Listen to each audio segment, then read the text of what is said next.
Hey guys, welcome back to my channel. तो ये video continuation है प्रीवियस वीडियो की जो मैंने डाली थी, haloalkanes in one shot. उसमें हमने एक लास्ट केमिकल प्रॉपर्टी डिस्कस नहीं करी थी हेलो एल्केन्स की, जो है एलिमिनेशन रिएक्शन। तो ये एक इम्पॉर्टेंट कॉन्सेप्ट था, तो आई डिसाइडेड कि इसकी एक सेपरेट वीडियो मुझे लेकर आनी चाहिए। तो चलिए अब without wasting any more time हम डिस्कस करते हैं the most important and interesting concept of elimination reaction, जो कि आपकी लास्ट प्रॉपर्टी होगी हेलो एल्केन्स की। इसके बाद अगली वीडियो में आएगा हेलो अरीन्स, तो वो भी देख लीजिएगा आप। एलिमिनेशन रिएक्शन की बात करते हैं। एलिमिनेशन रिएक्शन, आपको नाम पढ़ के क्या पता लग रहा है कि ये एक तरह की रिएक्शन है जिसमें क्या हो सकता है, कुछ ना एलिमिनेट हो रहा होगा। ठीक है, अब क्या एलिमिनेट हो रहा होगा? कोई ना कोई ऐसा मेरे सबस्ट्रेट में कुछ स्मॉलर एटम्स होंगे, या फिर एक या फिर दो ग्रुप्स ऐसे लगाए होंगे, ऐसे दो ग्रुप्स या फिर कोई स्मॉलर एटम्स लगाए होंगे जो कोई रिएजेंट डालने के बाद उस सबस्ट्रेट में से एलिमिनेट हो रहे होंगे, यानी रिमूव हो रहे होंगे। फॉर लेट से कि मेरा कोई कोई भी सबस्ट्रेट है, मैं जनरल एग्जांपल ले रहा हूँ, और मेरा कोई भी लगा है यहाँ पे ए और बी, मेरे दो स्मॉलर एटम्स या फिर कोई भी ग्रुप्स लग रखे। ठीक है, क्या हो अगर मैं इसमें से बोल दूँ कि मैंने इसमें एक ऐसा रीएजेंट डाल दिया। रीएजेंट आपका हो क्या सकता है? कोई भी वीक बेस हो सकता है। ठीक है, मैंने इसमें कोई भी वीक बेस डाल दिया, फिर है ना, हो सकता है ना, कोई भी रिएजेंट कुछ भी हो सकता है। वो डालने के बाद हुआ क्या, ये ए और बी जो दोनों स्मॉलर एटम्स थे, ये दोनों इस रिएक्शन के दौरान इस सबस्ट्रेट में से एलिमिनेट हो गए, मतलब बाहर निकल गए। यानी मुझे ए बी अलग से मिल गया, प्लस ये ए बी अगर निकला है तो ये क्या करेंगे, अब ये दोनों डबल बॉन्ड बना लेंगे, बिकॉज कार्बन को तो अपनी टेट्रावैलेंसी कंप्लीट करनी है। और यहाँ पे मुझे मिल गया एक एल्कीन। ठीक है, यहाँ पे मुझे मिल गया एक एल्कीन। तो यही होता है मेरे एलिमिनेशन रिएक्शन में कि मुझे एल्कीन मिलता है, साथ ही साथ मुझे एक ऐसा कंपाउंड भी मिल जाता है जो उन एटम से बना होता है जो मेरे सबस्ट्रेट में थे, और वो अब एलिमिनेट होके उस सबस्ट्रेट में से बाहर आ चुके हैं, बिकॉज मैंने उसमें कोई ना कोई रिएजेंट डाल दिया है। ठीक है, ओके, ये बात क्लियर है। फॉर एग्ज़ाम्पल लेट से मैं एक एग्ज़ाम्पल लेता हूँ कि मेरे पास एक सबस्ट्रेट है जहाँ पे यहाँ पे लगा है एक हाइड्रोजन, और इधर लगा है, मैंने एक हैलोजन एटम लगा दिया। ठीक है, फिर इसमें मैंने कोई भी वीक बेस डाला।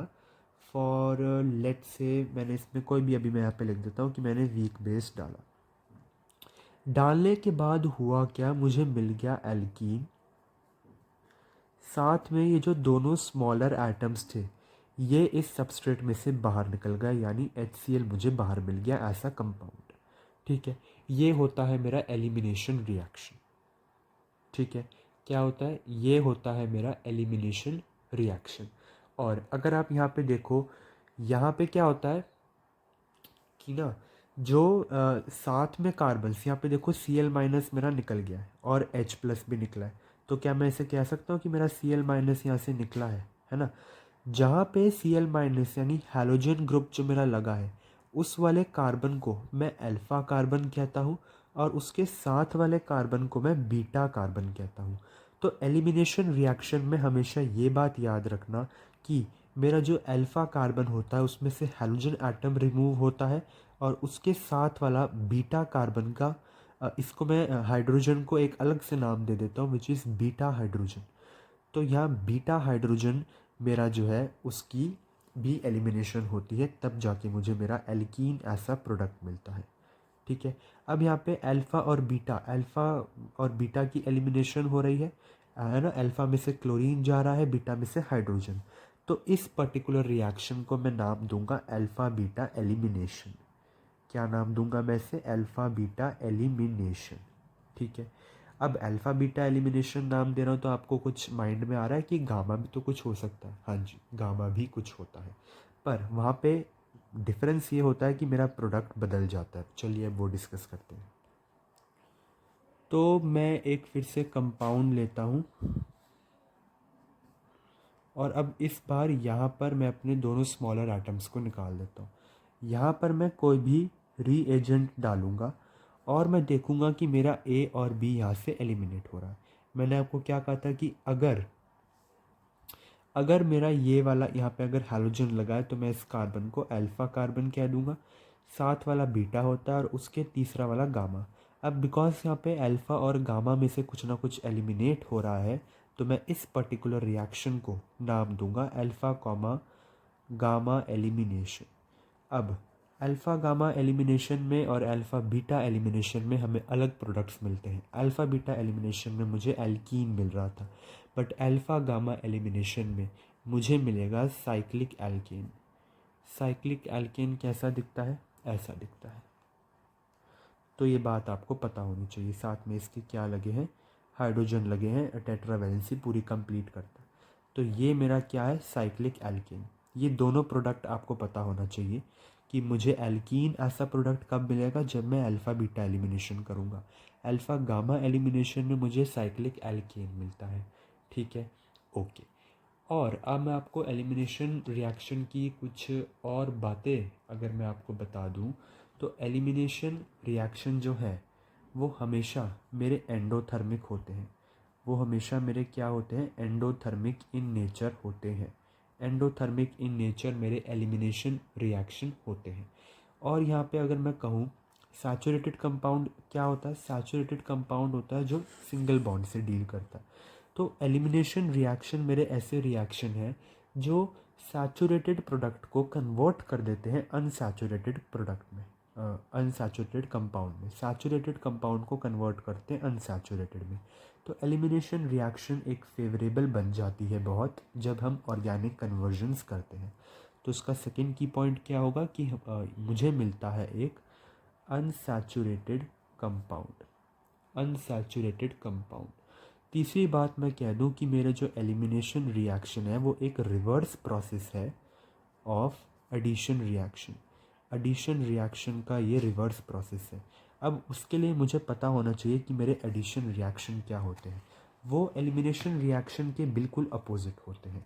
जैसे तो एडिशन रिएक्शन मेरे बिल्कुल अपोजिट होते हैं मेरे एलिमिनेशन रिएक्शन के। अगर मैं कोई भी यहाँ पे मेरा एल्कीन लेता हूँ, एल्कीन में अगर मैंने लेट से ऐड कर दिया HCl में HCl जैसे ही मैंने इसमें ऐड किया, अब यहाँ पे क्या हो जाएगा? ये दोनों जो एटम्स हैं इस कंपाउंड के, ये जाके इससे जुड़ जाएंगे और मुझे फाइनल प्रोडक्ट में क्या मिलेगा? एक जगह H, एक जगह Cl। ठीक है, तो मुझे यहाँ पे क्या मिला? H और Cl यहाँ पे अटैच हो जाएंगे। ये पर्टिकुलर रिएक्शन को मैं नाम देता हूँ, ये है मेरी एडिशन रिएक्शन। ऑल्दो ये आउट ऑफ द कॉन्टेक्स्ट हो गया बिकॉज हम यहाँ पे एलिमिनेशन रिएक्शन पढ़ने आए हैं, बट वहाँ पे इसका रिवर्स प्रोसेस की बात चल रही थी तो मैंने एडिशन रिएक्शन भी बता दिया आपको क्या होता है। One more thing, addition reaction में अगर आप देखेंगे तो ये जो बॉन्ड्स हैं ये ब्रेक हो रहे होते हैं, एंड जब बॉन्ड्स ब्रेक होते हैं तो बहुत सारी एनर्जी रिलीज़ होती है, इसलिए ये मेरा एक्सोथर्मिक इन नेचर होता है। एक्सोथर्मिक इन नेचर होता है, बिल्कुल रिवर्स प्रोसेस ऑफ एलिमिनेशन। और अगर मैं बात कहूँ एलिमिनेशन रिएक्शन की, एलिमिनेशन रिएक्शन में ही की पॉइंट्स ऐड करी कि ये रिएक्शन जो है वो स्पॉन्टेनियस होते हैं। स्पॉन्टेनियस होते हैं ये रिएक्शन। कब स्पॉन्टेनियस होते हैं? At high temperatures. High temperatures पे ये स्पॉन्टेनियस होते हैं। ठीक है, तो पर्टिकुलरली हम एलिमिनेशन रिएक्शन में डील करेंगे अल्फ़ा बीटा एलिमिनेशन से, इसलिए अब मैं आपको बताने वाला हूँ कि अल्फ़ा बीटा एलिमिनेशन कितने टाइप्स के होते हैं। अल्फ़ा बीटा एलिमिनेशन की अगर हम बात करें, अल्फ़ा बीटा एलिमिनेशन मेरे 3 टाइप्स के होते हैं। एक टाइप मेरा होता है E1, एक होता है E2 एंड एक होता है E1CB। E1 नाम से ही आपको पता लग गया होगा, ये मेरा unimolecular elimination reaction, bimolecular and elimination reaction conjugate base. Conjugate base elimination भी होता है और ये भी हम डिस्कस कर लेंगे। ठीक है, अगर E1 और E2 हो गया। ठीक है। तो हम पहले बात करते हैं अपने यूनिमॉलिक्यूलर एलिमिनेशन रिएक्शन की। यूनिमॉलिक्यूलर एलिमिनेशन रिएक्शन के हम की पॉइंट्स देखते हैं। सबसे पहली बात कि इसको मैं यूनिमॉलिक्यूलर क्यों कह रहा हूँ, बिकॉज यहाँ पे जो रेट ऑफ द रिएक्शन है, जो रेट ऑफ द रिएक्शन है वो डिपेंड्स करता है, depends on the formation of only one molecule, सिर्फ एक ही मॉलिक्यूल पे डिपेंड करता है, इसीलिए मैं इसको यूनिमॉलिक्यूल कहता हूँ।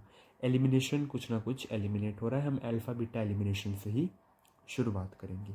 और मैं आपको बता दूं कि यूनिमॉलिक्यूलर एलिमिनेशन रिएक्शन हमेशा हाई टेम्परेचर्स पे होते हैं, ऑलवेज हाई टेम्परेचर्स पर ही ये रिएक्शंस जो है वो होते हैं।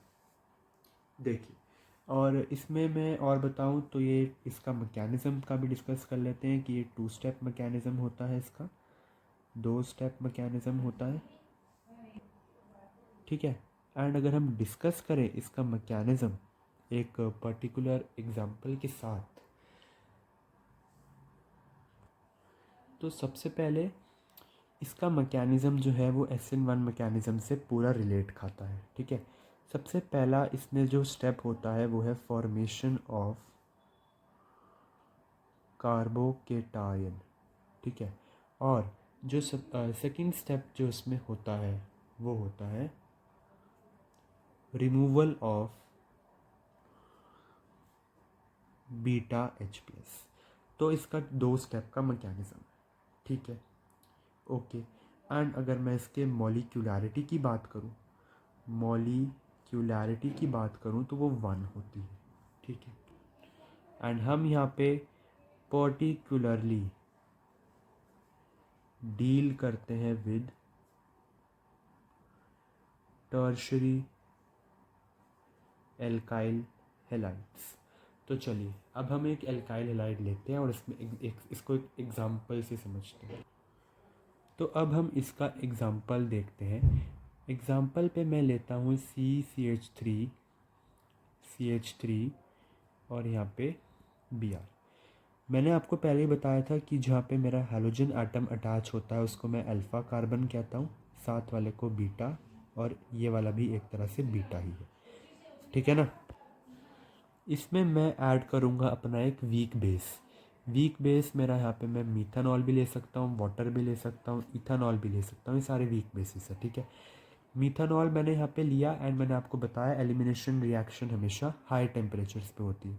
तो 60 डिग्री सेल्सियस के टेम्परेचर पर ये रिएक्शन आगे प्रोसीड कर गई। पहला स्टेप अगर इसके मैकेनिज्म वाइज चले तो पहला स्टेप क्या होगा, फॉर्मेशन ऑफ कार्बोकेटाइन। तो कार्बोकेटाइन फॉर्म करते हैं CH पॉजिटिव, साथ में CH3, देखिए, और यहाँ से Br माइनस क्या हुआ है, निकल गया है। तो Br माइनस यहाँ से निकल गया और मुझे एक 2 डिग्री कार्बोकेटाइन मिल गया, ठीक है। अगले स्टेप में क्या होगा, अगला स्टेप मेरा रोल करेगा ये जो है रिएजेंट, ठीक है। ये जो रिएजेंट है ये मेरा अगले स्टेप में काम आएगा। क्या काम आएगा, अगला स्टेप मैंने आपको बताया था कि क्या होता है, बीटा H+ की रिमूवल होती है। ये अगर मेरा अल्फ़ा कार्बन है तो बीटा H+ की यहाँ पे रिमूवल हो जाएगी। ये अल्फ़ा कार्बन था तो ये बीटा कार्बन है। बीटा H+ की जब रिमूवल होगी तो क्या होगा, ये दोनों ये जो H+ है ये अपना जो हाइड्रोजन है वो अपने इलेक्ट्रॉन इस कार्बन को देकर जाएगा, जिससे कि ये दोनों कार्बन आपस में बॉन्ड बना लेंगे। तो फाइनल प्रोडक्ट मुझे क्या मिलेगा, CH3 CH double bond CH2। तो यहाँ पे बीटा H+ की रिमूवल हो गई, बीटा H+ मेरा यहाँ पे रिमूव हुआ। अब हुआ क्या, तो ये जो मेरा रिएजेंट यहाँ पे वीक बेस मैंने यूज़ किया, ये हेल्प करता है इस हाइड्रोजन को पुल आउट करने में, ठीक है। ये वीक बेस जो है ये हाइड्रोजन को पुल आउट करेगा यहाँ से, तभी वो अपने इलेक्ट्रॉन जो है वो देकर जाएगा साथ वाले कार्बन को, तब जाके यहाँ पे मुझे एल्कीन मिलेगा, यहाँ पे मुझे, ठीक है, एल्कीन मिलेगा, ठीक है। एक और बात इंटरेस्टिंगली मैं यहाँ पे आपको बता दूँ कि elimination reaction and SN1 reaction दोनों में ही आपने देखा दोनों का मैकेनिज्म सेम होता है। SN1 रिएक्शन और जो E1 रिएक्शन है ये दोनों ही बहुत ज़्यादा सिमिलर है, सिमिलर टू ईच अदर है। कैसे सिमिलर है ये देखिए, द ओनली डिफरेंस जो यहाँ पे ये आता है वो ये है कि एलिमिनेशन रिएक्शन हाई टेम्परेचर्स पे होते हैं, SN1 लो टेम्परेचर में। देखिए जब भी मैं कोई भी वीक बेस डालता हूँ अपने इसमें अल्काइल हैलाइड में, तो मुझे SN1 का भी प्रोडक्ट मिलता है और E1 का प्रोडक्ट भी मिलता है। बट अगर मेरा टेम्परेचर ज़्यादा है तो E1 का प्रोडक्ट मेजर मिलता है, SN1 का माइनर मिलता है। एंड अगर मेरा टेम्परेचर लो है तो SN1 का ज़्यादा प्रोडक्ट मिलता है और माइनर प्रोडक्ट मुझे E1 का मिलता है। ठीक है, क्लियर है ये बात बिल्कुल अच्छे से। जैसे अगर मैं इस ऊपर वाली रिएक्शन की बात करूं तो यहाँ पे टेम्परेचर ज़्यादा था तो मुझे एलिमिनेशन का प्रोडक्ट भी मिला, पर साथ साथ मुझे इसके साथ ही SN1 का प्रोडक्ट भी मिलेगा। और वो प्रोडक्ट क्या है, CCH3 ये न्यूक्लियोफाइल की तरह जब अटैक करेगा इस पर तो यहाँ से क्या निकल कर आएगा, OCH3 निकल कर आएगा और यहाँ पे न्यूक्लियोफाइल की सब्स्टिट्यूशन हो गई, तभी तो जाके SN1 का प्रोडक्ट बना। SN1 मैकेनिज्म भी फॉलो हुआ यहाँ पे, इसका मतलब एल्कीन। बट यहाँ पे एल्कीन जो है वो मुझे मेजरली मिला, क्यों, बिकॉज मेरा टेम्परेचर ज़्यादा था ना, और ये माइनरली मिला। जस्ट इन केस इसका अपोजिट होता है, यानी टेम्परेचर अगर मेरा बहुत ही कम होता 10 डिग्री सेल्सियस तो ये माइनर मिलता, ये मेजर मिलता। बट ये याद रखिए कि अल्काइल हैलाइड में जब भी मैं वीक बेस डालता हूँ, no matter of the temperature, हमेशा मुझे एलिमिनेशन का भी प्रोडक्ट यानी एल्कीन मुझे हमेशा मिलता है, साथ साथ मुझे सब्स्टिट्यूशन न्यूक्लियोफिलिक का भी प्रोडक्ट मिलता है हमेशा। ठीक है ये बात, हाँ जी बिल्कुल ठीक है, दोनों ही प्रोडक्ट मिलते हैं। But temperature is the deciding factor जो बताएगा कि मेजर कौन है और माइनर कौन है। ठीक है ये बात समझ में आ गई, आसान था। ठीक है, और एक बात मैं और यहाँ पे बता दूँ कि हम हमेशा यहाँ पे पोलर प्रोटिक सॉल्वेंट ही यूज़ करते हैं। रीज़न इसका सेम है जो रीज़न मेरा SN1 के लिए था, पोलर, ताकि एल्काइल हैलाइड का जो बॉन्ड है उसकी क्लीवेज हो सके, प्रोटिक यानी वो हैलाइड जो निकला है वो दोबारा से ना अटैक कर सके उस पर। सेम रीज़न, दोनों प्रोडक्ट मिलते हैं, डिफरेंस क्या आ गया एलिमिनेशन और सब्स्टिट्यूशन में, the temperature is the deciding factor. ठीक है, और यहाँ पे जैसा कि मैंने ऊपर बताया इसके मैकेनिज्म का पहला स्टेप फॉर्मेशन ऑफ कार्बोकेटाइन है। कार्बोकेटाइन की formation is the slowest step, ये स्टेप सबसे ज़्यादा स्लो है एंड हेंस यही मेरा रेट डिटरमाइनिंग स्टेप है, क्योंकि पूरा रेट जो पूरा रेट है इस एलिमिनेशन रिएक्शन का वो एक ही मॉलिक्यूल पे डिपेंड कर रहा है, दैट्स वाई मैंने इसे यूनिमॉलिक्यूलर एलिमिनेशन रिएक्शन बोल दिया। अब यहाँ पे हो क्या सकता था, बीटा कार्बन मेरा ये भी है, बीटा कार्बन ये भी है, ठीक है, दोनों से ही बीटा H+ मेरा निकल सकता था, तो दोनों ही प्रोडक्ट मुझे यहाँ पे इक्विवेलेंट में मिल सकते थे। बट क्या यहाँ पे तो मुझे सिमेट्री देखने को मिल गई, देखो सिमेट्री यानी कार्बोकेटाइन के इस तरफ भी सेम CH3 ग्रुप है, इस तरफ भी CH3।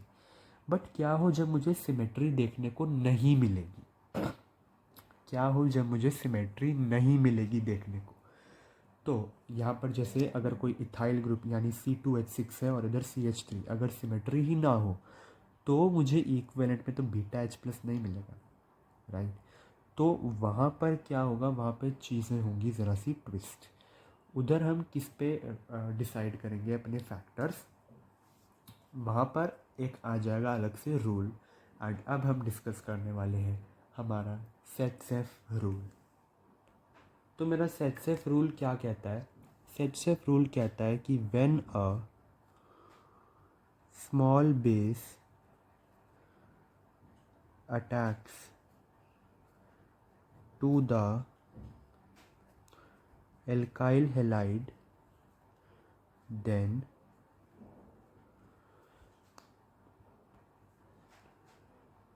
more stable alkene will be formed.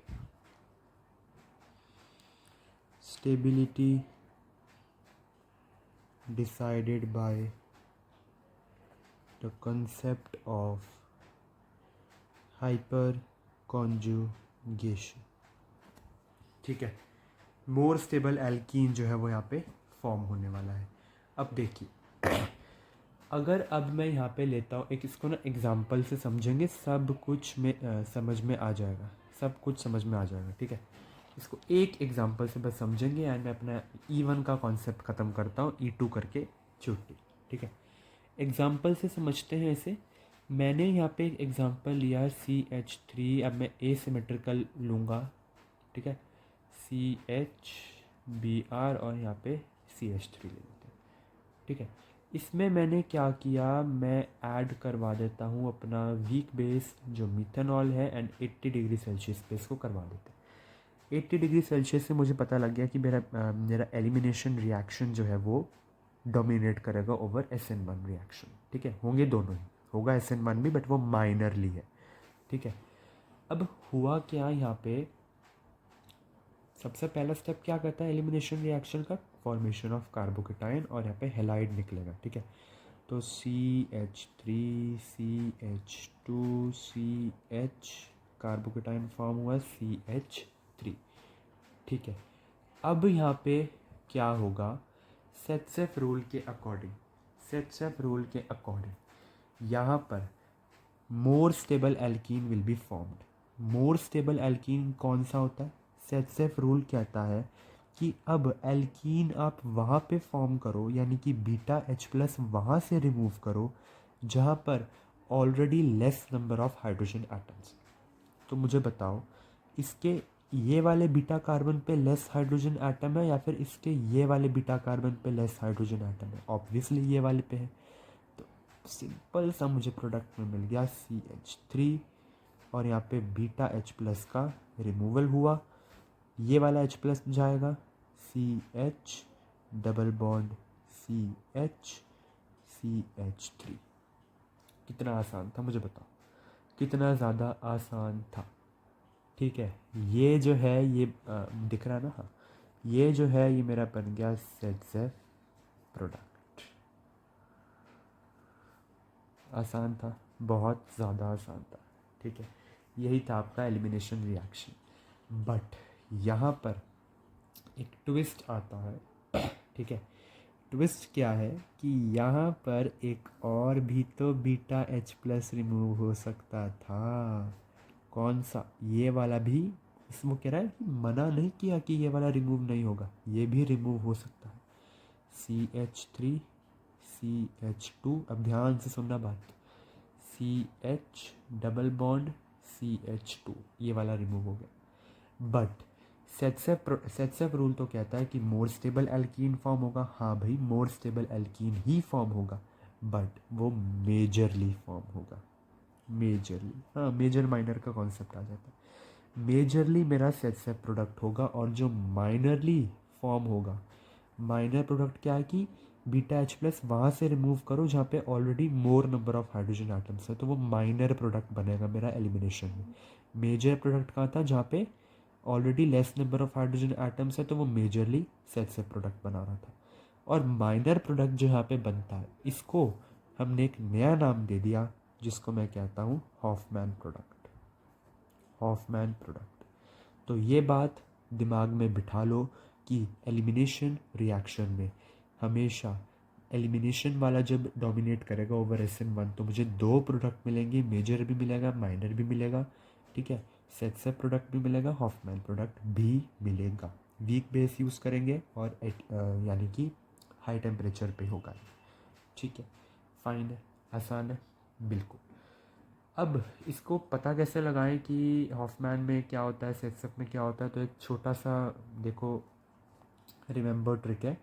Hoffmann में ना H आ रहा होता है, देखो सेट्सेफ में कहीं भी H नहीं आ रहा.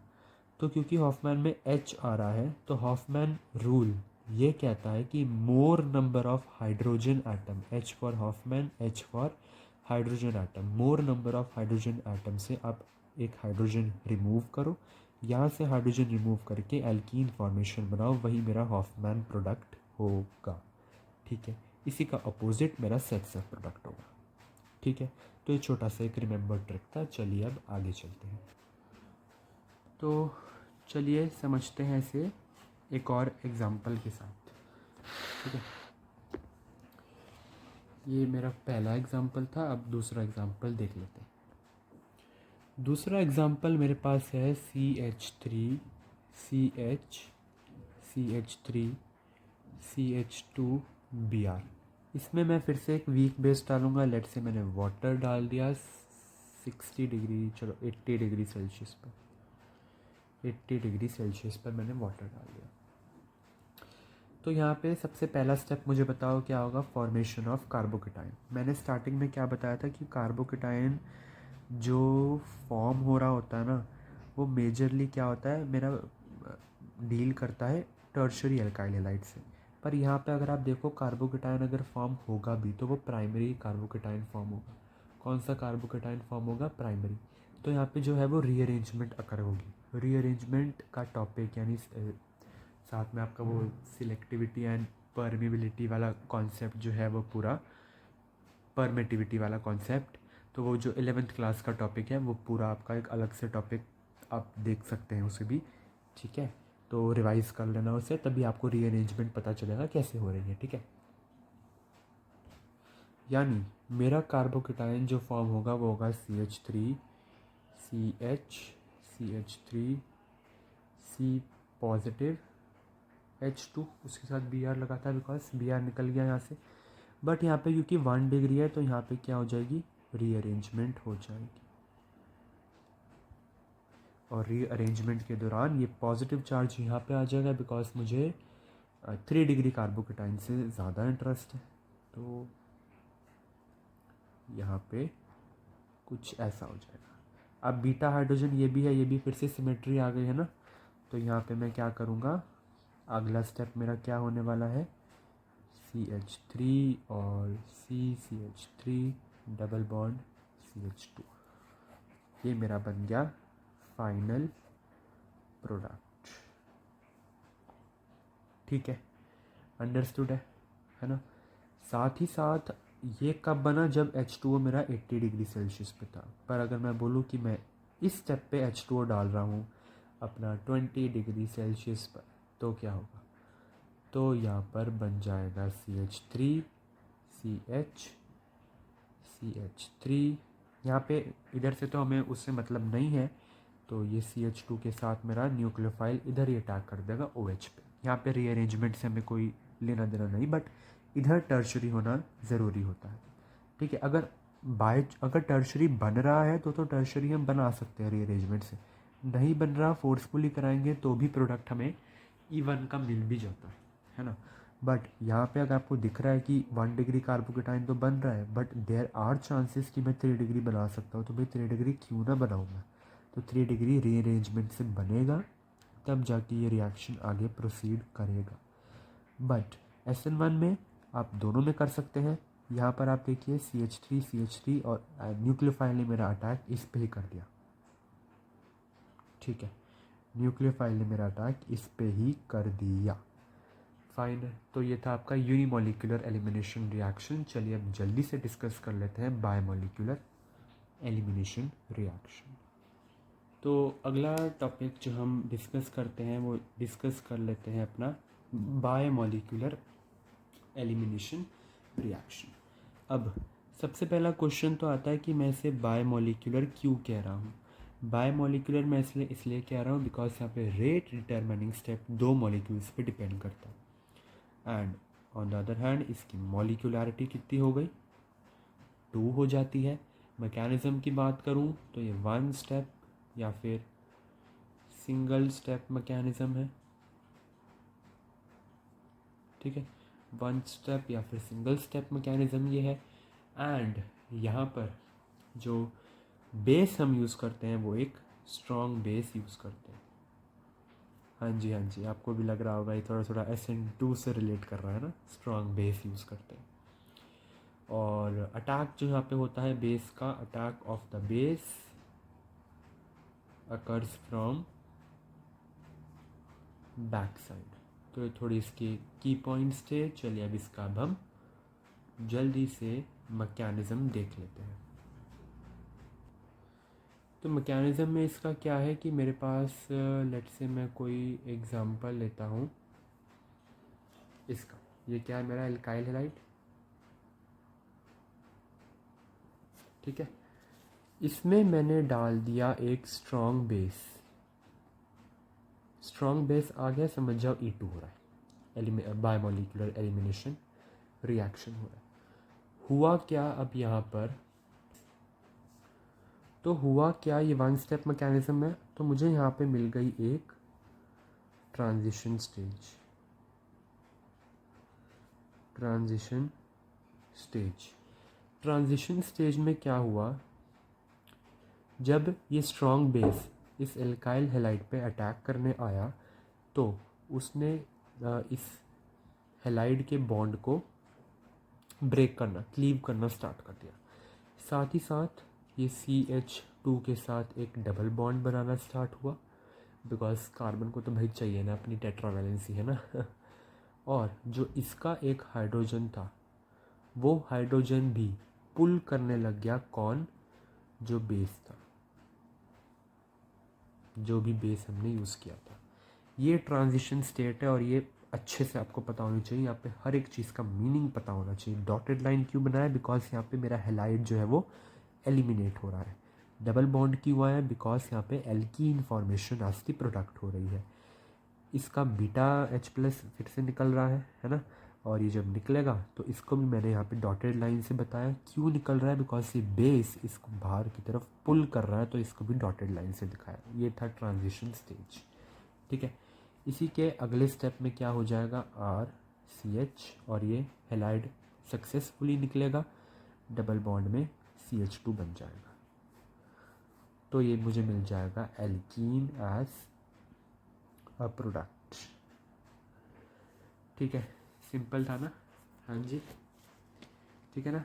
एल्काइल हैलाइड में स्ट्रॉन्ग बेस डाला, ट्रांजिशन स्टेज आई, एल्कीन मिल गया। यही था E2 यानी बायोमोलिकुलर एलिमिनेशन रिएक्शन। तो अब यहाँ पे कुछ और बातें आ जाती हैं और की पॉइंट्स में आप उसे ले सकते हैं। वैसे तो मैंने बता ही दिया, देखने से ही साफ साफ आपको पता लग गया कि ये क्या है, एक सिंगल स्टेप मैकेनिज़्म है। सेकेंडली, जो सॉल्वेंट हम यहाँ पे यूज़ करते हैं वो पोलर एप्रोटिक सॉल्वेंट होता है, ठीक है। स्ट्रॉन्ग बेस हम यहाँ पे यूज़ करते हैं, ठीक है। और स्ट्रॉन्ग बेस यूज़ करी है। स्ट्रॉन्ग बेस यूज़ करने का मतलब ही क्या है, यहाँ पे वीक बेस से काम क्यों नहीं हो रहा। स्ट्रॉन्ग बेस है तो ही वो क्या कर रहा है, ट्रांजिशन स्टेज बना रहा है। मतलब स्ट्रॉन्ग बेस मेरी हेल्प कर रहा है कि मेरा जो पूरा का पूरा प्रोसेस है ना एलिमिनेशन का, वो वन स्टेप में ही हो जाए। वीक बेस 2 स्टेप पे करता है, ठीक है। Strong base transition state form करवा रहा है। बेसिकली हम क्या क्या ले सकते हैं, KOH ले सकते हैं, NaOH ले सकते हैं। दोनों ही क्या होने चाहिए, अल्कोहलिक होने चाहिए।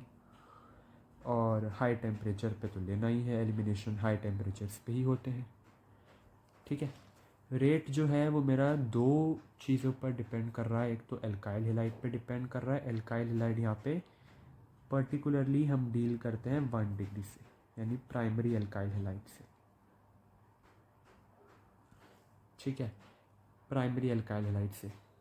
और ये रेट डिपेंड कर रहा है इसकी कंसंट्रेशन पर, और बेस पर भी ये डिपेंड कर रहा है। बेस पर भी डिपेंड कर रहा है। बेस पर तो डिपेंड करेगा, स्ट्रॉन्ग बेस है तभी तो रेट उतनी जल्दी तो ट्रांजिशन स्टेज बनेगी, आगे प्रोसेस होगा ना स्टार्ट। बेस पे तो डिपेंड करेगा, वीक बेस से काम नहीं चलेगा भाई। तो 2 चीज़ों पे डिपेंड कर रहा है, तो इसकी मॉलिक्यूलरिटी 2 बायोमोलिकुलर रिएक्शन। चलिए अब इसका एग्जांपल देखते हैं लास्ट। तो अब इसका एक एग्जांपल देखते हैं, फिर इस वीडियो को एंड करते हैं, ठीक है। एग्जांपल में मैंने लिया है CH3 CH2Br। इसमें अगर मैं डालूँ अल्कोहलिक KOH और इसे हीट कर दूँ, हीट क्या बता रहा है, हाई टेम्परेचर, तभी एलिमिनेशन होगा। क्या मिलेगा, CH3 तो है यहाँ पे, Br क्या हो जाएगा, रिमूव हो जाएगा। ये मेरा अल्फ़ा ये क्या है मेरा बीटा, तो होगा क्या, ये CH2 लेते हैं, CH2 है ना, और इसका जो तीसरा वाला हाइड्रोजन है वो क्या होने लग जाएगा, इससे डीअटैच होने लग जाएगा, है ना, ये तो बताया था। फिर एक बॉन्ड तो है ही, डीअटैच हो रहा है, तो यहाँ पर भी पार्शियल डबल बॉन्ड करेक्टर आ जाएगा। एंड साथ में ये CH2 भी है ही, ये Br क्या करेगा, निकलने लग जाएगा। इस H को कौन खींच रहा है यहाँ पर, इस H को खींचेगा ये OH माइनस, ठीक है, OH माइनस इस H को खींच रहा है। तो ये बेसिकली मेरी बन गई क्या, ट्रांजिशन स्टेज, ठीक है, ये क्या थी, ट्रांजिशन स्टेज। फिर अगले स्टेप में क्या होगा, अगले स्टेप में ये H यहाँ से हट जाएगा, ये CH2 हो जाएगा, डबल बॉन्ड बना के ये भी CH2 बन जाएगा, ठीक है। ये मुझे क्या मिल गया, एल्कीन ऐसा प्रोडक्ट। आसान था। इसका लास्ट एक और एग्जांपल देख लेते हैं। अगर मेरे पास CH3 CH Cl CH CH3 CH3 है एंड मैं इसमें डालता हूँ C2H5O नेगेटिव और इसे हीट करता हूँ। ये अगेन मेरा क्या है, एक स्ट्रॉन्ग बेस है, तो मुझे एक माइनर प्रोडक्ट मिलेगा यानी कि CH2। अब मुझे बताओ, हॉफमैन भी मिलेगा, सेल्सफ भी मिलेगा। हॉफमैन कब मिलेगा, Hofmann more number of hydrogen इसमें है, इसमें है, तो यानी कि डबल बॉन्ड यहाँ पे लग जाएगा, CH यहाँ पर और साथ में CH CH3 CH3, ये बनेगा मेरा क्या, हॉफमैन प्रोडक्ट। और ये क्या होगा यहाँ पे, माइनर या मेजर, माइनर होगा। आसान था। और इसी के साथ C2H5O नेगेटिव ही है, हीट ही किया है, CH3 है, CH, एक डबल बॉन्ड इधर भी बन सकता है, ये CH3 CH3, ये मेरा कौन सा प्रोडक्ट बन गया, सेट प्रोडक्ट। और यहाँ पे माइनर होगा या मेजर होगा, मेजर होगा, ठीक है। अंडरस्टूड है। ट्रिक मैंने आपको बता दी थी कि हॉफमैन सेट से प्रोडक्ट कैसे बने। तो ये था आपका biomolecular elimination reaction. Thank you, that's all for this video. I hope आपको ये प्यारा सा कॉन्सेप्ट अच्छा लगा होगा, अच्छे से समझ में आ गया होगा। एंड यहाँ पे मैं एक और रिमाइंडर दे दूँ कि लर्नर आप हैं, तो इट्स योर रिस्पॉन्सिबिलिटी कि आप और ज़्यादा एग्जांपल्स प्रैक्टिस करें और क्वेश्चंस प्रैक्टिस करें। बाकी do let me know if you want more video on this topic, इसके क्वेश्चन प्रैक्टिस में। Till then keep practicing, keep learning. Thank you very much.